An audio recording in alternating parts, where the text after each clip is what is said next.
not defile yourself and your people. What's going on here? The Kohanim have to serve in the Holy Temple. An impure person, a person that touched a dead body, cannot serve in the Holy Temple. In fact, the person that touched the dead body can never serve in the Holy Temple for the rest of his life. Never go in until he has sprinkled on him the ashes of the red cow. Right? You know those laws? Yes.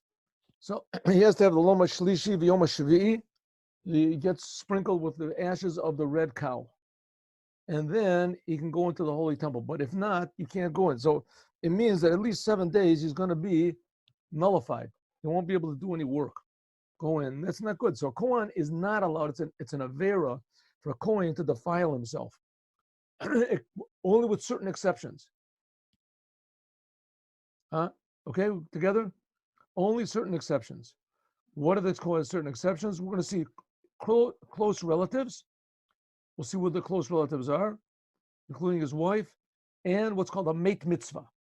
He finds a dead Jew laying in the road somewhere, dead Jew, and there's no one around to bury him. And he yells out, nobody can hear him, so he can't just leave him there. So he has a commandment that he has to defile himself and bury this Jew. It's a mate mitzvah. Wow. So there's questions. What about if he's engaged to somebody? What about? We'll see. Oh, shalom. We're learning Parshas Emor right in the beginning. Chumash with Rashi. Okay, so immediately we have a few questions. Let's look at this pasuk again. Vayomer Hashem Moshe. God spoke to Moshe, and what did he say? Emor, speak to the Kohanim, Bnei Aaron, the sons of Aaron. What does it have to say, Bnei Aaron?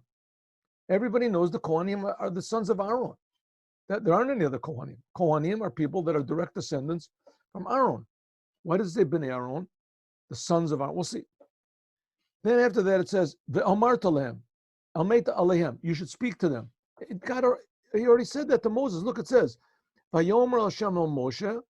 God spoke to Moshe, Ve'amor la Kohanim, that he should speak to the Kohanim, Ve'amarta, and he should say to them. Why twice? Emor, you should speak.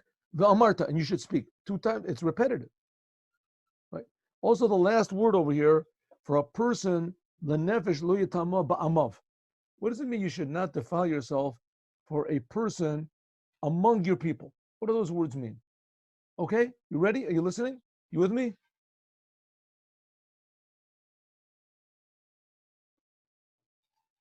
Okay, Herschel, you here?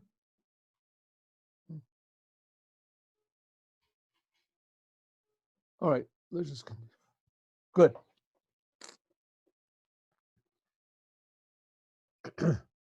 So Rashi says like this, and more el Kohanim, you should speak to the Kohanim. What does it mean speak to the Kohanim? And more ve'amarta. It says twice, speak to them, ve'amarta, and you should speak to them. Why 2 times? It says, lazhir gadolim al katanim. That the fathers, the parents are warned about their children. What does it mean they're warned about their children? You have to speak to the Kohanim, number one. But what about the children? If the children are not educated, they're not old enough. Do they have to also warn? So he says, well, the parents have to warn them. The parents have to warn them. What does it mean the parents have to warn them? It says, lazhira gadolim al katani means that the parents should not in any way encourage their children to defile themselves for dead people. And if their parents see them defiling themselves they should speak to them, but they don't have to separate them. Here, let's look and see. There's a book which is called Shai Lamora. It says, what does it mean? That the Gedolim should not help their children to matami themselves. And so it is with all the forbidden things of the Torah. They should never encourage a child to light the lights on Shabbos and etc. But if the children do it on themselves, on their own, then you don't have to stop them. That's what the Ramban says. That's how the Ramban explains. So it means, Emor al Kohanim means speak to all the Kohanim, tell them this message. Ve'amarta, and another time, This is another message for the Kohanim, namely who? The children. The young children means Amart Aleim, you have to warn. The older people are warned not to help the younger people, the children. Okay, then it says, Daber B'nei Aaron. Let's look at Rashi. Emor ve'amarta lazhir gedolim. This is to warn the elders, ala katanim, on the children. In other words, the elders should not help in any way the children to defile themselves. This is talking about defile themselves. And so it goes with the whole Torah. A parent should never encourage his children, for instance, light the lights for me on Shabbos, and etc. You're not allowed to do that. B'nei Aaron, why does it say, and more la Kohanim, B'nei Aaron, the sons of Aaron? Everybody knows the Kohanim are the sons of Aaron. It says, Av Bali Mumim B'mashmo. It means even Kohanim that are mumim, that have blemishes, and they cannot serve in the temple because of their blemishes. Nevertheless, they cannot defile themselves. They can't defile themselves. It's forbidden.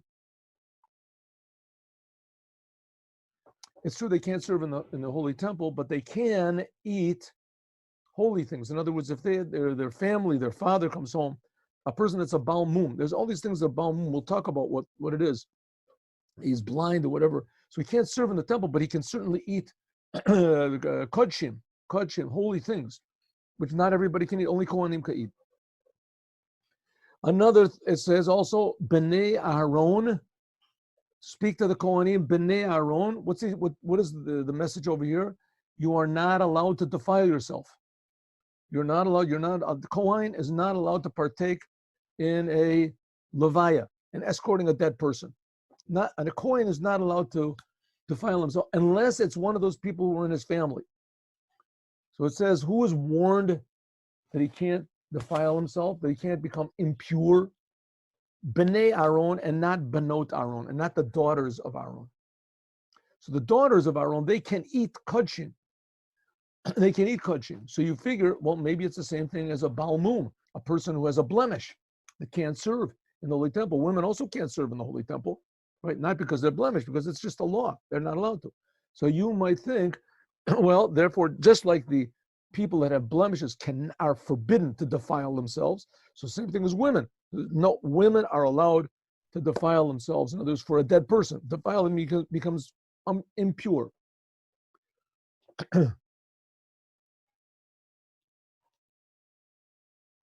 Another meaning is B'nei Aaron, a third meaning.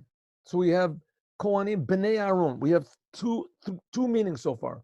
B'nei Aaron means who is warned not to defile himself with a dead person, to come near a dead person. Only B'nei Aaron, only the men, not the women, meaning number one. Number two, the meaning is who is warned, B'nei Aaron, even people, women are not warned, but who is warned also? Kohanim that have a blemish, that they can't serve in the temple, they also have to watch out not to be defiled by a dead person. Then there's a third group that can become defiled by a dead person. Yochel chalalim. You might think that chalalim, okay, what is a chalal? Chalal is a very unusual law, and a chalal is like this. A Kohen that gets married to a woman that's forbidden for him to get married to, a woman that's divorced, a Kohen Gadol gets married to an almanah. Any one of the relationships that's forbidden, the child that's born is the son of Aaron. He's one of the Kohanim, but he's called, his father was a Kohen. That makes him a Kohen. But he's what's called a Kohen Halala. Because he was born from an improper, forbidden relationship, someone a Kohen is not supposed to get married to. So the children are called Kohanim, but they're called Halal. And a Halal is officially not a Kohen anymore. He's not a Kohen anymore. Which means, what does it mean that he's not a Kohen anymore?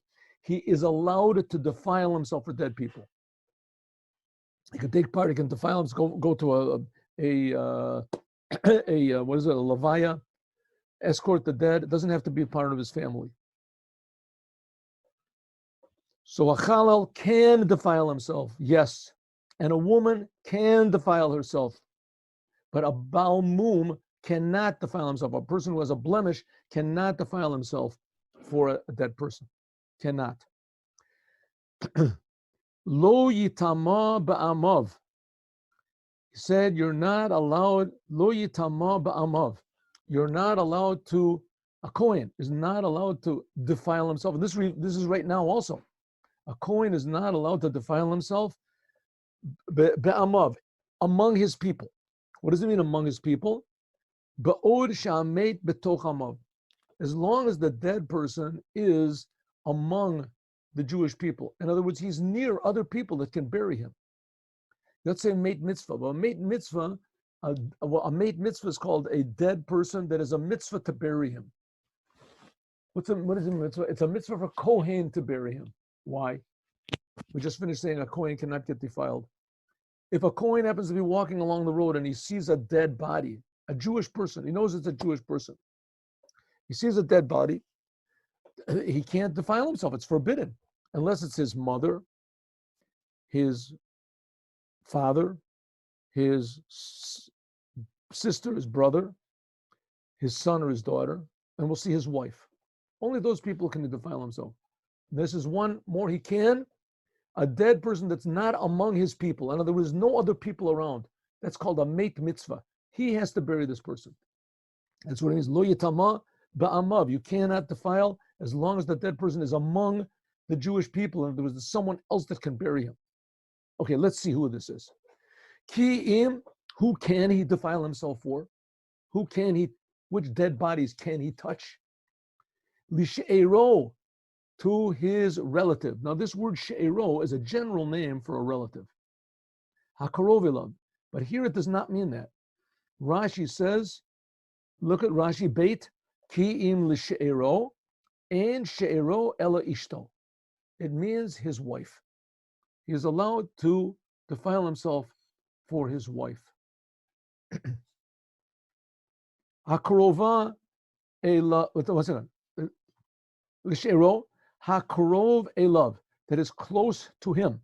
What does it mean, karov elav? Hakarov elav, le'imo olaviv, his wife who is close to him, his his mother, his father, his son, his daughter, and his brother. That he can defile himself for. What about his daughter? What about his sister? What about a Kohen sister? Is he allowed to defile himself for his sister? So he said, yes, he can, as long as she's not married. As soon as she becomes married, he cannot defile himself for her anymore. Her husband has to defile himself. If her husband is a Kohen, he can defile himself. What if she's not married, but she's just engaged? So let's look and see. La'achoto, to his sister, habatula, who is a virgin, hakrova, a love that is close to him, asher lo hayata la'ish, that was never married to anyone, lo yitama, for her he can become defiled. Hakrova, so it says Rashi, and Rashi is going to disagree with the Rambam over here. Hakrova, the rabot et arusa. If his wife is not yet married to him, if his wife is not yet married to someone, if his sister is not yet married to someone else, she's not married to him, right? She's only engaged. Can he defile himself for his sister? It says, according to Rashi, yes, she's not yet really married to anyone. She has not had relations with her husband. She's not married. She's just engaged. Now, engagement in Judaism is not like they make a regular engagement party even today. Engagement used to be, in the time that it was talking about official engagement, you had to get divorced from engagement. It was almost like being married. A person could not break an engagement without getting a divorce. So he says, nevertheless, if I have a sister and I'm a Kohen and my sister gets engaged to someone else and she passes away before they get married, I can defile myself for her. Let's see what Rashi says. A karova, the rabot, that includes at arusat Arusa, a sister that is only engaged to someone to be married. Asher lo hayata leish, that has never mishkav, had sexual relations. I can defile myself for a sister like that. Okay, let's do one more. Lo yitama baal ba'amav lehechalo. A person cannot be impure in his people, lehechalo, to defile. What do these words mean? Let's look and see. Lo yitama leishto, a person cannot, a Kohen cannot defile himself. He cannot go and participate in his wife's funeral if she was shehu mechulal bo ba'oda imo, that when he was married to her, she was forbidden to him. For instance, he got married to a divorced woman. A Kohen cannot get divorced, married to a divorced woman. He got married to someone that was forbidden for him to get married to. Right? This woman, a woman that was not yet divorced, etc., she cannot, he does not defile himself for her. That's what it means. Lo yitama, a husband should not defile himself, baal ba'amav lehechalo, but in anyone, in other words, his wife, if she's a halal, if she is forbidden to marry, forbidden to him. The kain pshuta shel mikra, lo yitamo baal b'she'iro, means a husband should not defile himself for his wife, ba'od shehi b'toch hamo, while she is still not 100% married to him. What does it mean? 100% married to him means that she's out. She was forbidden for him. But there's sometimes that he can defile himself for a wife like that, and that is when, if she's a meit mitzvah, she'ein lo karavav, she'eina meit mitzvah, that he hasn't got any, she hasn't got any relatives. The eza she'er, what are we talking about? Ba'oto shehechalo, shehechalel hu mi kuhunato, a woman that will negate him from his being a Kohen. It says, sheyesh la krovav, if she has relatives, then she is not a meit mitzvah, then it is not a mitzvah for him to marry her. Her relatives will marry her. Her relatives will bury her, Again, a man that is married to a woman that's forbidden for him to marry her, if she passes away, he cannot defile himself for her. But if she does not have any relatives and there's no one that can bury her, then he can defile himself for her. What are we talking about that? Shehachalal hu mekuhunato. It is a woman that will defile him from his kahuna. He is not allowed to marry her. It means that what? That she will disqualify him, but it's a woman that was disqualified from marrying him. This is a woman that can, that he cannot defile himself for her unless there's no one else to deal with her, unless there's no one else to bury her. Okay, so there we have 7 people that a Kohen can, 8 it ends up, can defile himself for. His mother, his father, his sister, his brother, his son, his daughter, his wife, and a meit mitzvah. Good? Next. Lo yukrachu korcho barosham. He should not make a mark in his head. Usually for a dead person, it says. Upa'at zakanam lo yagalecho. And the sides, the pay of the sides of his beard, he should not shave away. V'lo yisratu sorotet. And he should not carve in his body, like for a dead person, carve in himself any carvings. Okay, now these 3 things are forbidden, not only for Kohanim, but for everybody. For everybody. So what's special over here about a Kohen? Why does it say especially, Lo yirkachu korcha barosham? He shouldn't make a korachat, some marks, some sort of marks, cuts in his head, and he shouldn't shave the sides of his beard, and he shouldn't make any marks in his body, like also the same thing with, usually for a dead person, they used to gash themselves. Can't do it. So it says a Kohen can't do these things. Every Jew is forbidden to do these things, not just a Kohen. So let's look at Rashi. Lo yikruhu korocha al meit, on a dead body. A dead body. People used to be that there's someone close to them would die, they would feel such terrible pain, they would gash themselves to show how this person was important to them. They didn't care. So it says al meit. Says Rashi, v'halo, is it not so? Af Yisrael, who's haru al kach. Also, every Jew is forbidden to do this, to make gashes in your head. Ella, for a dead person, lefi sheneamar, it says by a Jew, bein einechem. It says you shouldn't make a korcha bein einechem lamet. It says a Jew can't do it between his eyes for a dead person. So you might think lo yechayav al kol harosh. You might think that if he makes a gash in the rest of his head, then there's nothing wrong with it. Therefore, Talmud says barosham. It says by a Kohen they shouldn't make a gash in their head. Okay, so maybe only Kohanim. How do you know all the rest of the Jews? V'yilmadu Yisrael mi'ha Kohanim. The rest of the Jews can learn from the Kohanim the Gezerah Shavah, what's called the Gezerah Shavah. It's a way of learning in the things from the Torah.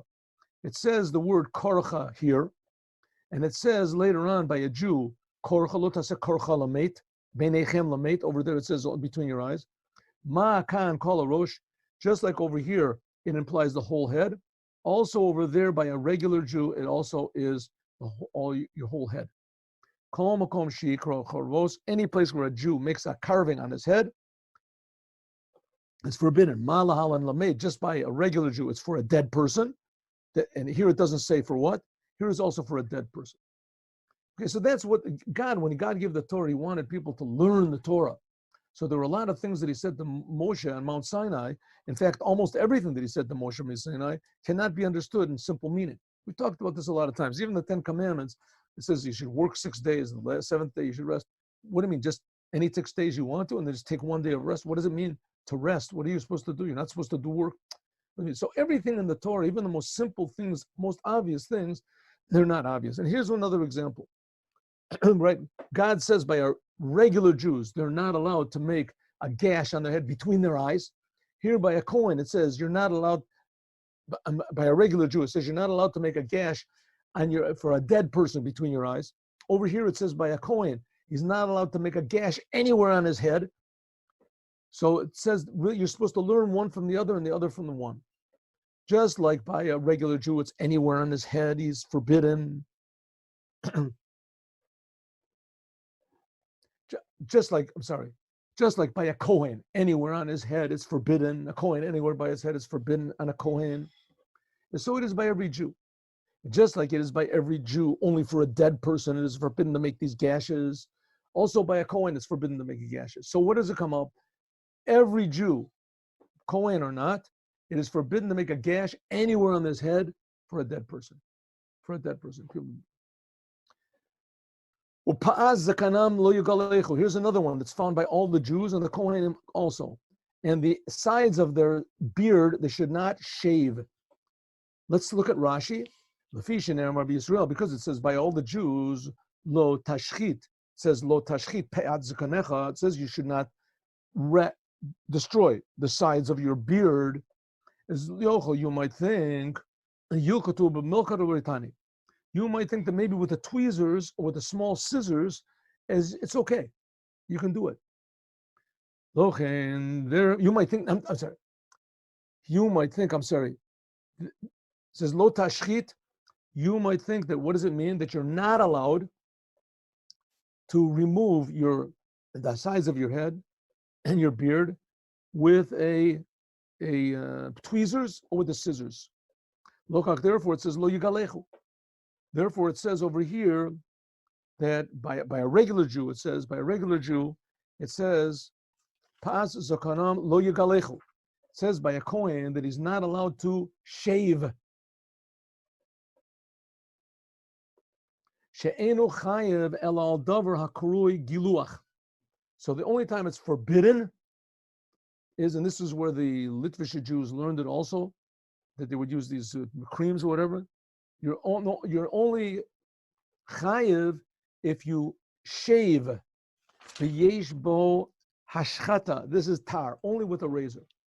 So in other words, the prohibition is that you're not allowed to remove the payas of your head with a razor, but with the tweezers or with the scissors, it's okay to do. There's other reasons why it's not okay to do, why, especially according to Kabbalah, for sure it's forbidden to do. And the Tzemach Tzedek says to remove your beard in any way is forbidden because a man is not supposed to try to beautify himself, to look like a woman. That's what his reasoning is. But here in the simple meaning, it says it's only forbidden from the Torah as far as this transgression goes if it's done with a razor. Let's just do the last one. Ubi b'saram, and in your flesh don't make, this is the Kohanim. The Kohanim in their flesh, they should not make cuts. Says the Rebbe, that refers to all Jews. Because it says in the Jew, by every Jew, Surat L'Nefesh Lo Titnu, it says that a mark in your flesh you're not allowed to make. So what's the difference between a regular Jew and a Kohen? So it says, because it says over there, you're not allowed to make a cut in your flesh. Yochel, you might think, Surat Chamish Suritot Lo Yechayab Alchas. You might think that if you make 5 slashes, that you're only guilty for one. You did one big sin. Talmud over, that's what it says, Los Tisratu Saretet. Don't make even one. L'chayab al kol srita v'srita. V'shetevazu yeterahi. And this extra word, this word is extra in order to learn from it. She'yihye lo lichtob lo yisratu. What does it mean, lo yisratu saretet? And I would know that it's saretet. Therefore, it comes to teach you that each and every one is forbidden from the Torah for every Jew. So we're learning from the Kohanim to all of the Jewish people. Okay, what have we learned today in Rashi? And now then we're going to go to Pirkei Avot. What did we learn in Rashi? We learned a Kohen is not allowed to defile himself for a dead person except for 8 people. His mother, his father, sister, his brother, son and daughter, wife, and a mate mitzvah. A dead body that he comes across, a dead Jewish body that comes across, and there's no one to bury it. That's what we learned. Good. We also learned that for his sister, he is not allowed to defile his sister if she gets married to someone, but if she dies before she marries him, she's only engaged, he can, yes, defile himself for her. He's commanded to defile himself for her. Then we also learned that a Kohen, and we learned from the Kohen to the Jew, a Kohen and everybody else are not allowed to make marks in their head for a dead person, cuts in their head for a dead person. They're not allowed to shave with a razor, and they're not allowed to make cuts in their body also, and each cut that they make is a transgression. Good. Let's continue. Let's